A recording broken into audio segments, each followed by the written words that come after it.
Hello and welcome to 𝘎𝘢. Here you're going to find nothing less than genuine, unedited gameplay and fact-based, honest reviews. All that I ask from you in return is that you comment below what your thoughts are on the game and what you liked or what you think is missing from it.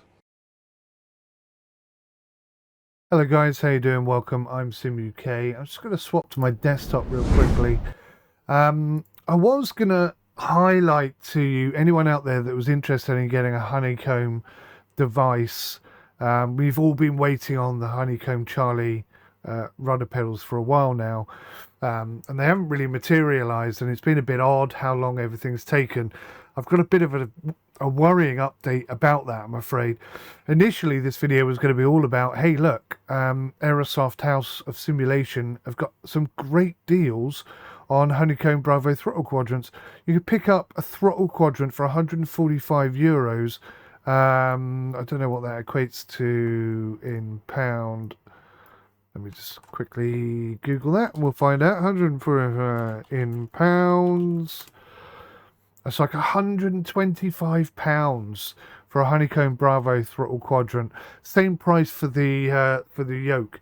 Brilliant prices. You know, you can't pick these up anywhere for this sort of price. On Amazon at the moment, I think they're about 300 quid, these things. So these are excellent prices. Sorry, I think I'm getting a cold. That was what I was going to make the video on, but I just had an email come in, a rather concerning email. Now, it's not signed by anyone, but I assume that it is, oh God, I've got the main guy, used to work for SciTech, started up Honeycomb Aeronautical. Basically, it sounds like his business partner has done what sounds like fraud to me, and some serious knock-on consequences, especially if you've pre-ordered the Charlie rudder pedals. And unfortunately, although this email is seems to be very honest and heartfelt, it's not signed by anyone, and there's no information about what's going to happen from this point on. I'll just read it to you very quickly in case you haven't seen it. So it's got Honeycomb Aeronautical. It's from the Honeycomb Aeronautical subscription.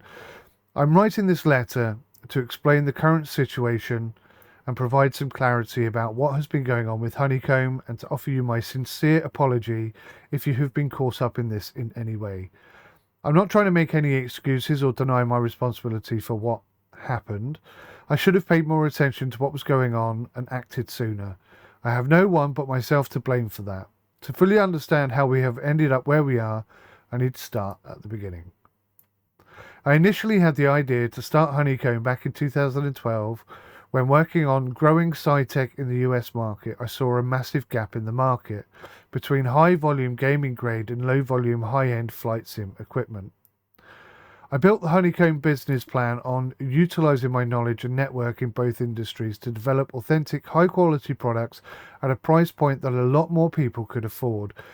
By using the mass production infrastructure of the consumer electronics industry paired with the product fidelity of the flight training industry. The business plan was finalized in 2012, but even with a solid financial and go-to-market plan, finding an investor and capital to launch the company proved harder than expected. The startup was too small for venture capital, but too big for an angel investor. In 2016, I finally found a partner to start Honeycomb with. He was a longtime friend who I trusted, and I had already been working with to help develop the US market for his video game accessories. I had presented the Honeycomb business plan to him several times before, but he wasn't in a financial position to commit to being part of the startup at the time. However, that changed when he was able to provide the funds needed to start Honeycomb together through a finance partner. We agreed that he would be responsible for the financial side of the business, funding the product development and manufacturing, as well as using his existing company in Hong Kong as a service provider to work with our manufacturing partners to transition the AutoCAD files I provided of my industrial and mechanical designs into a product ready for mass production. Additionally, we agreed that we would use his distribution companies in the US, Europe and Asia to sell the Honeycomb products so that I could concentrate on product development. In return, he would get a minority ownership stake in Honeycomb. We agreed that he would register the company for us in Hong Kong since it made sense from a development standpoint and the close proximity to our manufacturing partners in Shenzhen. We had already started the development of the Alpha, but finalizing our shareholder agreement and setting up Honeycomb as a company kept getting pushed off by my partner. Finally, when the company was established, I discovered that it was done so with 100% ownership under the corporate umbrella of my business partner. He explained that it was a requirement by his finance partners who had a lien against his company as security for the loans and wouldn't provide the funding otherwise. He promised we would finalize the shareholder agreement, specifying the ownership percentages which were to be executed once the loans needed for the production and the development were repaid. I would never have agreed to those terms in advance and still don't, and although I had reservations about the situation, I wasn't looking to sell my shares anytime soon, so getting a written agreement in place that protected my rights became a bigger priority than actually having the shares in my hand. However, despite numerous attempts to get it finalized, no agreement has yet been signed by him to this date. During the first 2 years, I focused almost entirely on product development, and during this time, I did not suspect anything wrong when reviewing the monthly and annual financial reports. Sales were great, and I had no expectations that we would be profitable from day one.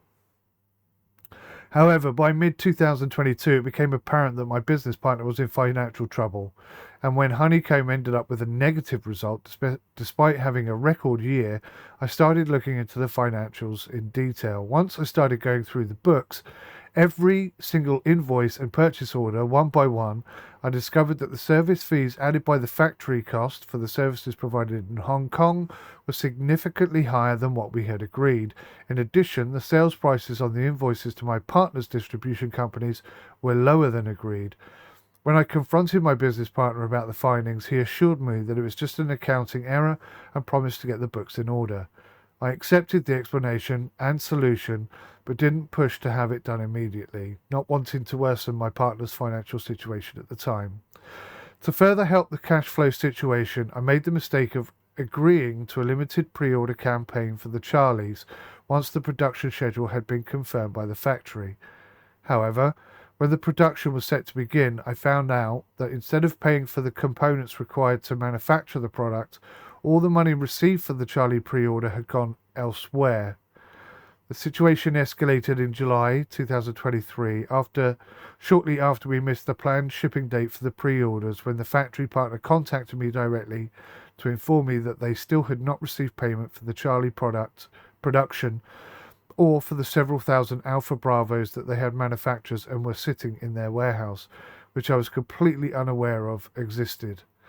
Additionally, they had significant amount of outstanding invoices, including the injection tooling required to produce the plastic parts for the Charlie. The extent of the situation caught me completely by surprise. Now, he doesn't go on to explain what he's going to do in any way, shape or form, which is a little bit of a concern, I have to say. I wonder whether this financial situation and the fact that the prices of honeycombs have dropped so significantly might be sort of part and parcel of the same thing. It could very well be that they're trying to drum up some profits so that they can then get the Charlies out as promised and maybe keep going as a company. But this very, very, very much sounds almost terminal for the company. I'm very concerned because Honeycomb, I mean, just the Honeycomb Bravo throttle quadrant on its own is just a wonderful piece of kit. And the Honeycomb company are a company that I trust implicitly. And I'm pretty damn sure, having never met the guy, but just on gut instinct, that the main man, whose name, I'm so sorry, I can't think of his name right now. But he seems so very, very genuine. I don't think he is in any way trying to pull the wool over anyone's eyes. And anyone out there who's experiencing a difficult time, you know, who have ordered the Charlie or whatever, and they haven't got them yet, you know, I apologise as well, because I've been backing Honeycomb from the start, but it sounds like they've got some serious problems going on and ongoing as well. So this could very well, sadly, be the beginning of the end of Honeycomb. If you've ever been thinking about buying yourself a Honeycomb Bravo or Alpha flight control, now's the time to do it. A, because the prices are great. B, because they may not be around much longer. And C, because, you know, any sort of income that they get on existing products, like he says, he's got thousands of Honeycomb Bravos and Alpha flight controls in the warehouse ready to go. You know, if you've ever been thinking about buying one, now's the time to do it, because it may just save Honeycomb. And if you don't buy it now, you may never get the chance again. So, yeah, not great news, I'm afraid, but I think important nonetheless. Thanks for watching. I'll see you in the next one. Till then, take care. Goodbye for now.